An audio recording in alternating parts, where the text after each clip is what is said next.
a lot of you are losing sight as to why I'm exposing Gypsy Rose. At the end of the day, Gypsy Rose Blanchard used a man with autism, a low IQ, that was collecting a permanent disability check to unalive her mom so she can run off and get sausage. Not because she was abused, not because of anything else. And if you don't believe that, go watch her interrogation. That says enough.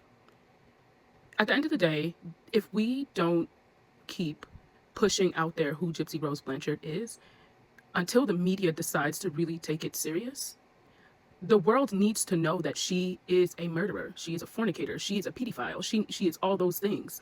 And the world needs to know that because the media is not showing the truth. And if the world does not know that, it will make it okay as the fact that she used a disabled man and she has shown people how to go about doing it and how to portray themselves to manipulate the public. This is a bigger issue on a grander scheme. It's not just about her. And if you think content creators are just coming up on here to just talk about her just for views, no creator talks about something for over a year and drills it into their content for just clicks and views. Like there's so many other topics to speak on that will get you paid. But the creators that are really focused in on exposing her, it's so much more than just views. Something has to keep you going, and creators get burned out. And I've came every day on this app to expose her every single day. That is not just for that. And if you think you're tired of hearing about her, I'm tired of speaking on her. But I'm not tired of exposing her. And until the media decides to expose her, I am not going to let up. I'm going to stay on her neck. If you're tired of hearing about her, then you need to like, comment, repost, share, all those things. It needs to get out to the world. The day she's exposed, I will be content. The reason why I say that is because we need to bring awareness to the fact that using disabled people to commit crimes and villainizing them and manipulating them and training them and all of those things that she did to him, knowing he was collecting a permanent disability check, that's a strong indication that something's wrong because you don't just get that. Furthermore, her child is in danger. You see, she has offered up her child for actual pleasure to her father. And as documented in an incident report by the police. They watched the video of her saying these things. So this is not somebody saying, I saw her, nah, this is documented by the police. That child is in danger, period. Gypsy Rose did another interview, and y'all gotta see this. It's really weird because if you read the article, you would assume that Ken and Gypsy are engaged. But they're saying that they'll get married and Aurora will be in the wedding. But on another interview, seemingly the same day, he said it wasn't off the table, but he looked very uncomfortable. I don't know if y'all remember that, but it's odd, right? I want you guys to keep that all in mind as you watch this. And you could very much see that this is very, very staged, and really to just manipulate the public rather. But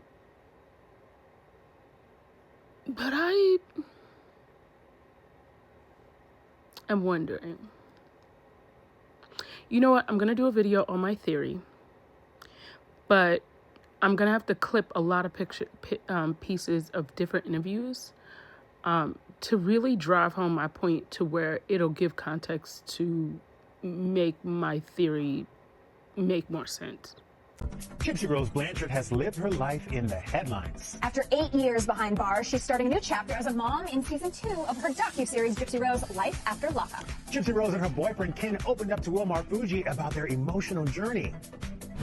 It's only been a year since I've been out of prison, so I'm still getting my feet on the ground. I don't want him to stay because of the baby. I want him to want this relationship to work. The whole point of why we share our lives on the show is so people can get to know us in the realest, rawest way possible. It's already tough to be a new parent, as I would imagine it's tough to be in the public eye. For the first few weeks after she was born, the public was trying to get a photo of her by any means. And we are not posting her face on social media. I'm the mother, and that should be, y'all should respect that decision. You wrestle with what you're going to tell her about your life and her grandma. And I can imagine that's a very emotional thing. Have you thought about what you're going to tell her? At that point in time, we will look into a child therapist and figure out how the best way to navigate that part is. But until then, my stepmom, Christy, that's who she will grow up knowing as grandma. Yeah. So it's not like she won't have a grandma figure in her life. I'm labeled a loose woman, a hoe. Do you feel like there's a biggest misconception about you that people might have? Oh, absolutely. I think there's many misconceptions about me. What is it? Yes. The fake baby, the There's- baby being yeah. fake, and her pregnancy was staged. Every week Is there's a that, new that's one. a real thing that That's people a real, thought? on real TikTok, it's a rumor that the pregnancy was fake, the baby is a doll. We also see Ryan in the documentary. Where does your relationship stand, if there's any relationship at all? We're still trying to navigate that sort of legal route of how do we fully close this chapter of our life. So now that that is over and done with, we won't have any communication. He's healing. I wish him the best. Yeah. We have a new child to raise. That's where our life is right now. You addressed this in the first episode, the idea of you have to like establish your home residence, and that it would be easier if you guys were married. Are we moving in that direction? We are moving in that direction, you know. We don't have an exact date, but you know, like it definitely is on the forefront of our lives. You know, it's something that we all want as a family, and eventually we'll get there. So just stay tuned for that. I'm just waiting for him to ask. Yeah. When you think about what that wedding day might look like, what would you hope that Aurora's involvement might be? She'll be our little flower girl or something. I don't know, the traditional one, or so she the could be ring the ring bearer. bearer, yeah. Yeah. Now, I'm always going to say that I think Alexis Oakley is trash. I think that she will do whatever to get her face out there on TV. And I think she is trying to help Gypsy change her image. But it's only dragging her down because Gypsy is a predator, a child predator. And it's just not a good look for Alexis Oakley. Even her comment section is like off the chain. Like there's zero good comments. And she stopped deleting the bad comments because there's so many bad comments. And I feel like this girl is like, I don't care if there's bad comments, as long as there's comments, I'm going to make money, which that's really bad when a content creator is willing to capitalize even on negative comments. That, I don't know, when you support something, like she's supporting this, so that kind of sets it aside, if that makes sense. But anyway, watch this.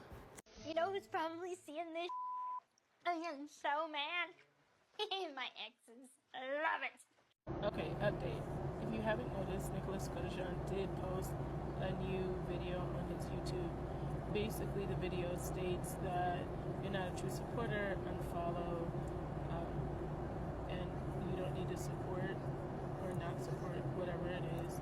And if you are trusting your favorite creators over him, then, you know, so be it.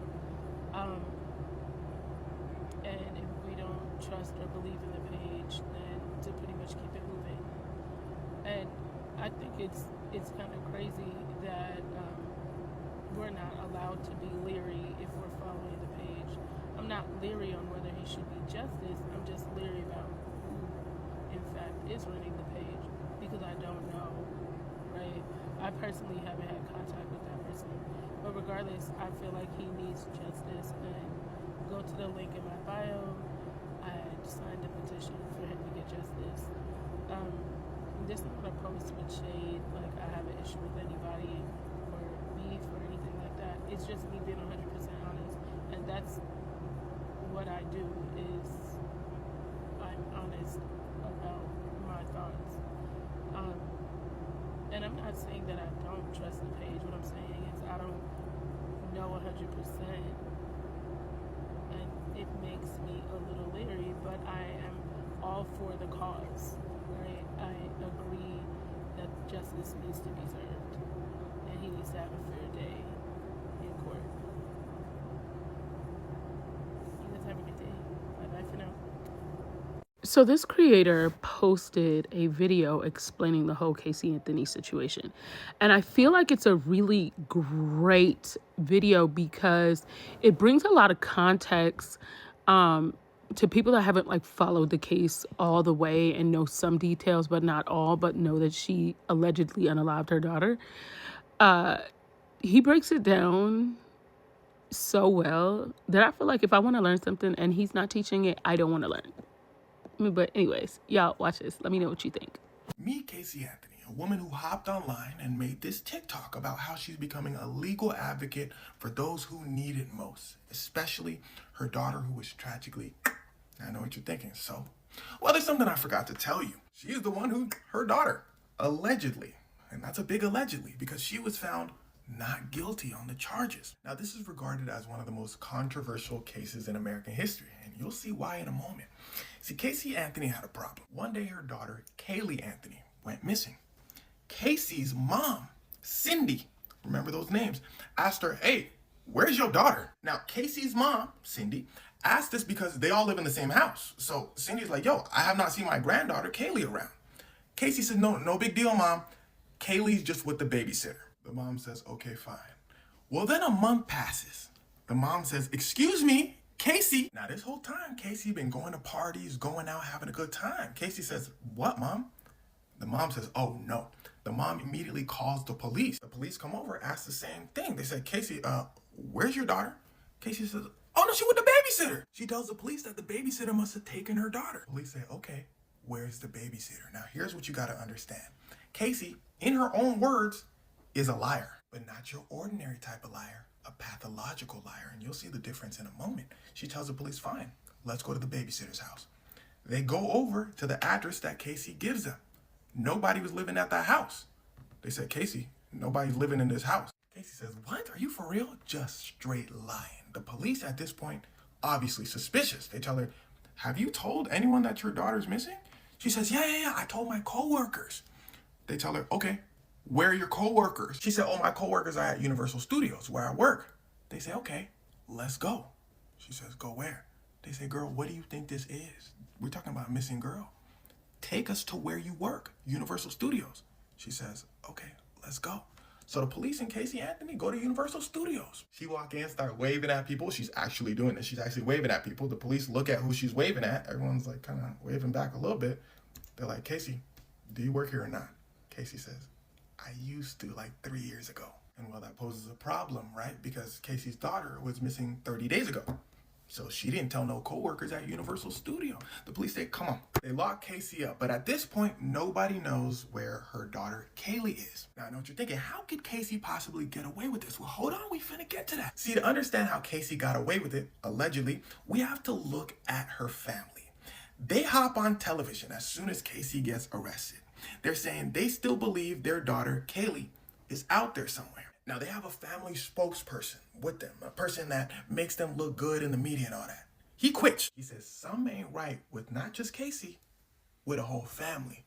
Let's get into it. As we start diving deeper into the story, I want you to remember two things. One, the Anthony family, like I said, is erratic. And two, this next part, the police in this case were incompetent.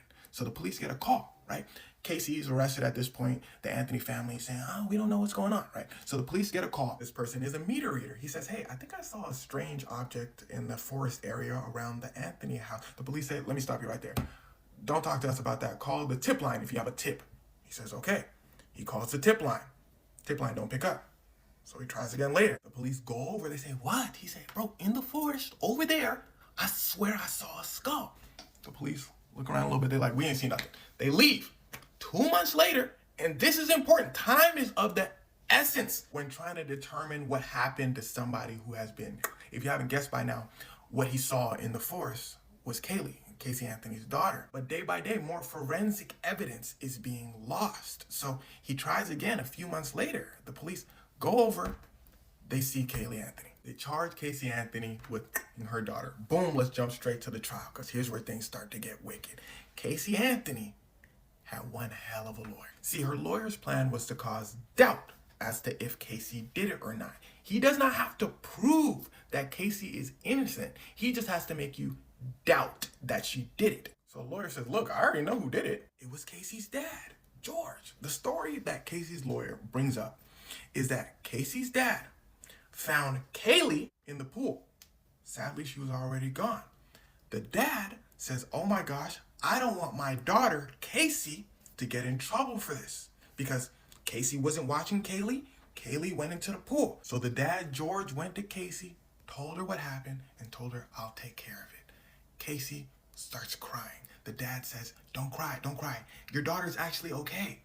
So Casey believed her daughter was okay. That's why she was perfectly fine and going to parties and all that. Now that sounds insane, right? Well, of course it does. So Casey's lawyer has to get a little bit deeper. He says, oh, by the way, there's something I forgot to tell y'all. Casey's dad, George, did terrible things to Casey when she was young. That's why Casey's able to lie so easily, go to parties, cover her feelings. The prosecutor said, boy, y'all sound stupid. Ain't nobody gonna believe that story. They bring up George, Casey's dad. They said, is Casey's story true? Are you the one who found Kaylee? The dad looks genuinely shocked. He says, no. And here's the most important part of the story. As a jury member, all you hear is facts. Kind of like this video. All you're hearing is facts. But seeing people's actual emotions makes things very different. Listen closely. Y'all remember when I told you Casey was out there partying? Meanwhile, the whole time they couldn't find her daughter? I can't tell you how Casey is feeling in this picture. But she looked like she's having a good time. In all the pictures she's partying in. They record a conversation that Casey's parents are having with Casey. They seem heartbroken, saying, where is Kaylee? We need to find her. Casey chilling on the phone. She's like, huh? Oh yeah, hopefully they find her. But maybe that's how Casey processes things. Before this trial, there's something I didn't tell you. George, the dad, tried it himself. On a note, it said, basically, I can't take the loss of losing both my granddaughter and my daughter. The police caught him just in time and they saved his life. But I can't tell you if he tried it himself because he was sad or if he tried it himself because he was feeling guilty about the situation. So all a jury is allowed to hear is straight facts. Casey's daughter was missing. Casey lied about it. Defendants say, oh, her dad made her lie. Okay, Casey went partying while her daughter was missing. Defense, hey, that's how she processes emotions because her dad did terrible things to her. Okay, but the prosecutors had another ace up their sleeve. Well, it turns out they found traces of chloroform, something that can be used to people, and evidence that someone was in Casey's car. They said, okay, explain that. Casey's lawyer says gladly. Because remember what we talked about earlier in this video, how long it took police to find Kaylee because they screwed up. So Casey's lawyer says, well, y'all found chloroform in Casey's car, but did you find chloroform on Kaylee? Can you guys prove that that's how she was sadly? No, they couldn't because it took them so long to find her.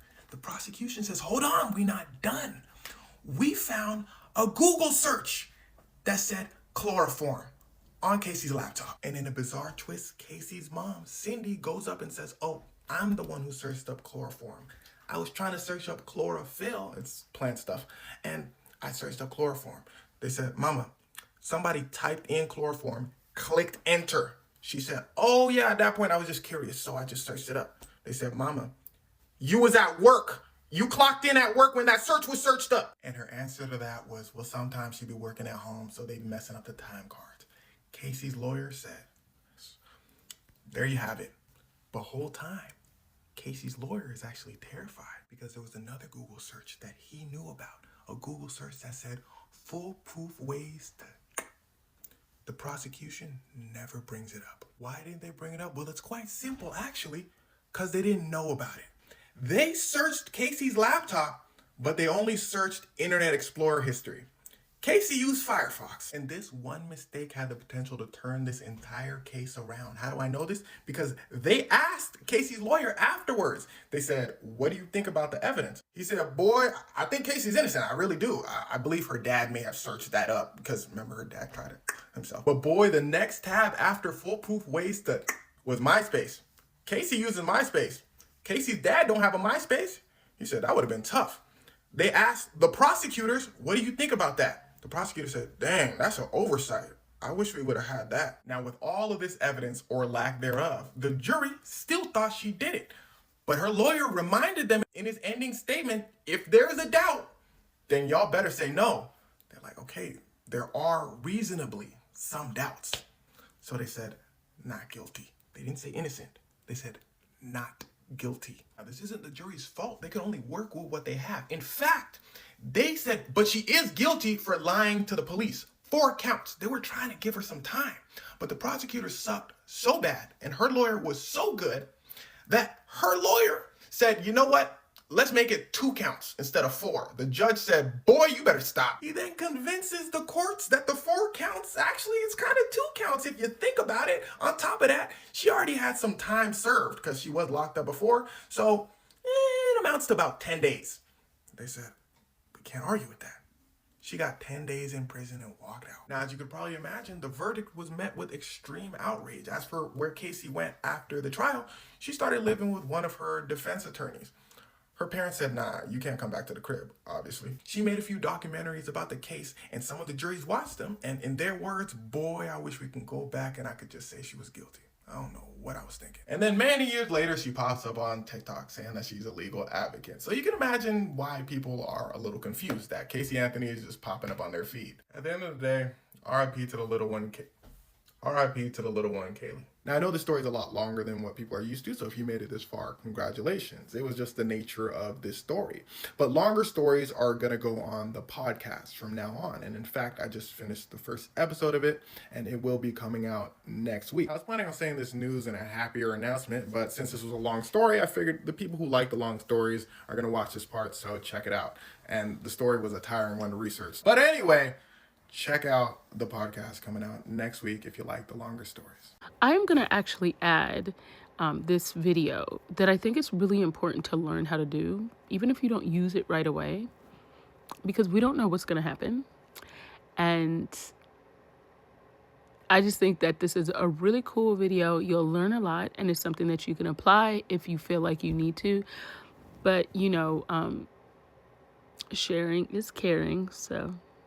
Just in case the government trying to starve y'all asses, I'm a farmer and I'm going to teach you something. I'm sure you got a potato sitting in your pantry right now that looks like this. You can grow potatoes from a potato. Every little patch of roots, or what we call eyes, can produce 5 to 6 potatoes. Look at how many eyes are just on this one potato. In order to get these sprouts on a potato, all you got to do is literally set it and forget it. Put these potatoes in a light facing window and you'll see sprouts probably within 3 to 4 weeks. Growing them is easy as pie. For every set of eyes, all you want to do is cut a piece of that eye. So that one potato got cut down to about 8 different pieces. This next step you don't have to do, but I like to do because I find that I have a higher success in potatoes. Let them heal over for 24 to 48 hours, which basically means they just perform a hardened skin so they don't rot when you put them in the dirt. In my experience, potatoes will grow in damn near anything. Find something that's at least 12 inches deep that has about 6 inches of compost or dirt. Needs to be in a sunny spot that at least gets 4 to 6 hours of sunlight. And remember, when you're planting them, eyes to the sky, which means the eyes are facing the sun. And all you're going to do after this step is use a method called hilling, which means you're going to hide the eyes from the sun with your growing medium. Water thoroughly, and in just a few days, you're going to see green sprouts. And once you see those green sprouts again, you're going to hill them again, which means hiding them from the sun. Every time you hill them, you only just need a few handfuls of dirt or your growing medium. They will continue to grow throughout the season. Once your sprouts hit the top of your bucket and you're no longer to hill them, allow them to continue to grow. Once they start dying back and turning brown, that's when you know it's time to dump your bucket and harvest your potatoes. Regardless if you need to, we all should have the knowledge to grow food, because if it came down to it, we'd have to rely on each other. All right, happy Sunday, y'all. Thanks for joining. Love you guys. Long time.